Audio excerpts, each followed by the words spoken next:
জীবন মরণের অনেক বিষয়ের সাথে অত্যন্ত সংশ্লিষ্ট রাজশাহী বিশ্ববিদ্যালয়। অনেক ঘটনা, অনেক দুর্ঘটনা, অনেক জীবন মৃত্যুর সন্ধিক্ষণ ঘটে গেছে এই মতিহারের সবুজ চত্বরে। এই রাজশাহী বিশ্ববিদ্যালয়ের ছাত্ররা কখনো পিছ পা থাকেননি।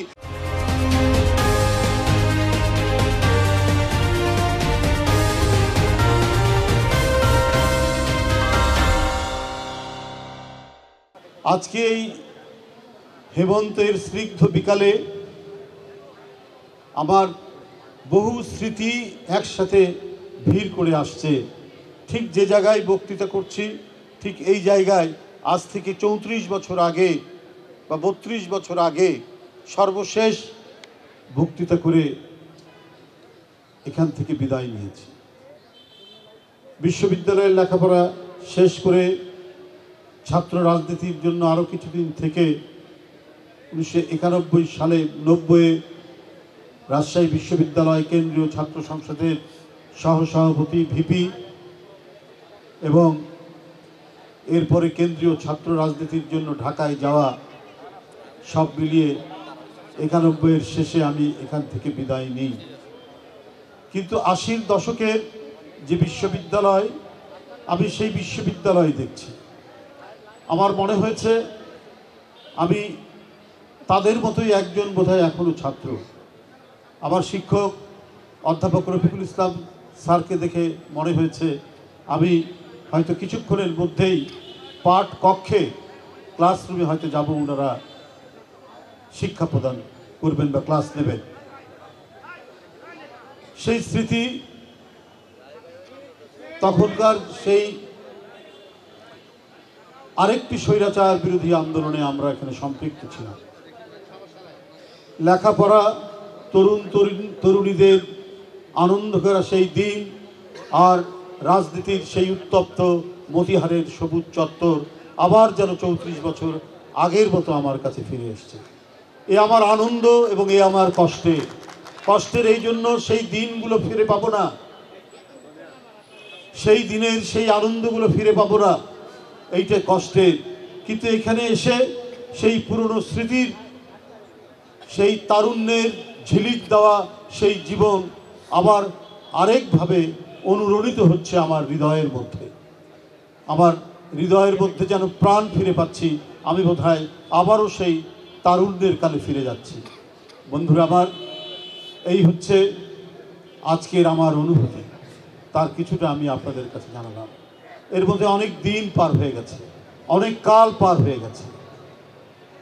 এর মধ্যে দেশ এবং রাষ্ট্র, সমাজ এই সম্পর্কে বোঝার এবং উপলব্ধি করার আরেকটু সুযোগ হয়েছে।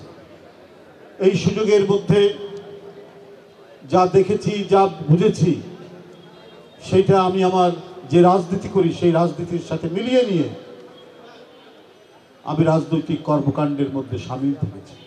সেদিনের যে বোধ এবং উপলব্ধি যে কে স্বৈরাচার আর কে গণতন্ত্রী, সেইটা আমার শিক্ষা জীবনের যতটুকু আলো পেয়েছি সেই আলো দিয়ে উপলব্ধি করেছি। যে এরশাদ তিনি কোনো বৈধ শাসক নন, তিনি একটি গণতান্ত্রিক সরকারকে বন্দুকের নলের মুখে সরিয়ে দিয়ে জোর করে রাতের অন্ধকারে ক্ষমতা গ্রহণ করেছি। অর্থাৎ একজন ছাত্রের কাছে, যে ছাত্র সে লেখাপড়া শিখছে, পাঠ নিচ্ছে, শিক্ষা গ্রহণ করছে, তার কাছে সত্যটা অবারিত, তার কাছে সত্যটাই বড়।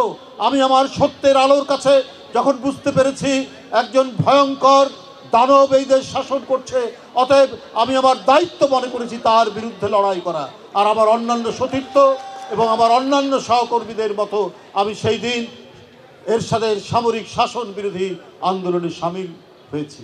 তাই অনেক স্মৃতি এই বিশ্ববিদ্যালয় এবং সেই দিনের সেই গণতন্ত্র ফেরানোর আন্দোলন, যে আন্দোলনে জনগণের কাতারে উদ্দীপ্ত সূর্যের মতো সেদিন মানুষের কাছে, জনগণের কাছে আরেকটি নেতৃত্বকে যখন দেখলাম, তিনি তার বিধবা হয়েছেন বটে, কিন্তু সারা জাতিকে গণতন্ত্রে ফেরানোর মন্ত্রটা দিয়ে তিনি যখন রাজনীতির ময়দানকে অত্যন্ত আলোকিত করছেন, রাজনীতির ময়দানে যখন নেতৃত্ব দিচ্ছেন, তার সেই নেতৃত্বের পিছনে, সেই কাফেলার পিছনে দাঁড়িয়ে আমরা সেদিন সংগ্রাম করার উদ্বুদ্ধ হয়েছি, আমরা প্রেরণা পেয়েছি।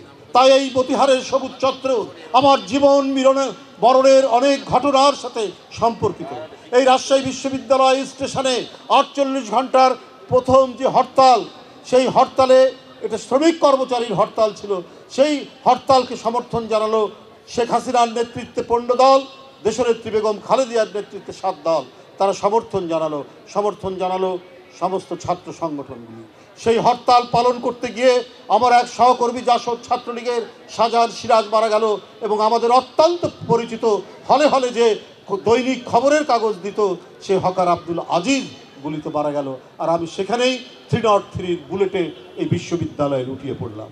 তাই আমি বলেছি, অনেক ঘটনা, অনেক দুর্ঘটনা, অনেক জীবন মৃত্যুর সন্ধিক্ষণ ঘটে গেছে এই মতিহারের সবুজ চত্বরে, এই পদ্মা বিধৌত রাজশাহী শহরের একটি প্রান্তে, যেখানে বিশ্ববিদ্যালয় স্থাপিত হয়েছিল 1953 সালে।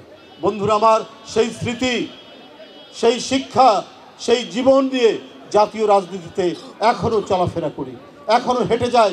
সেই দিন যা শিখেছি, সেই দিন যা জেনেছি, সেই জানার মধ্যে, সেই শেখার মধ্যে আমি গোটা জাতিকে জানতে পেরেছি, গোটা জাতিকে আমি উপলব্ধি করতে পেরেছি রাষ্ট্র কি, জানতে পেরেছি সমাজ কি, এবং রাষ্ট্র এবং সমাজের সংকটে কিভাবে দাঁড়াতে হয় এই শিক্ষাও পেয়েছি এই বিশ্ববিদ্যালয় থেকে। তাই জীবন মরণের অনেক বিষয়ের সাথে অত্যন্ত সংশ্লিষ্ট রাজশাহী বিশ্ববিদ্যালয়। জাতীয় যে কোনো আন্দোলন, ওটা যদি সত্যের আন্দোলন হয়, ন্যায়ের আন্দোলন হয়, গণতন্ত্রের আন্দোলন হয়, সেটা যদি স্বাধীনতার আন্দোলন হয়, সেটা যদি সার্বভৌমত্বের আন্দোলন হয়, এই রাজশাহী বিশ্ববিদ্যালয়ের ছাত্ররা কখনো পিছ পা থাকেননি।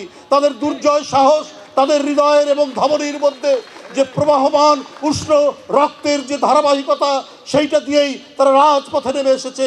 তাই শাহজাহান সিরাজরা মারা গেছে, তাই এখানে ডক্টর জোহার মতো একজন প্রাণবন্ত এবং ছাত্র বৎসল একজন শিক্ষক মারা গেছে, যার কবর এখান থেকে মাত্র কয়েক গজ দূরে, তিনি সেখানে শায়িত আছেন। বন্ধুরা আমার, এই হচ্ছে রাজশাহী বিশ্ববিদ্যালয়ের আমাদের বেড়ে ওঠা।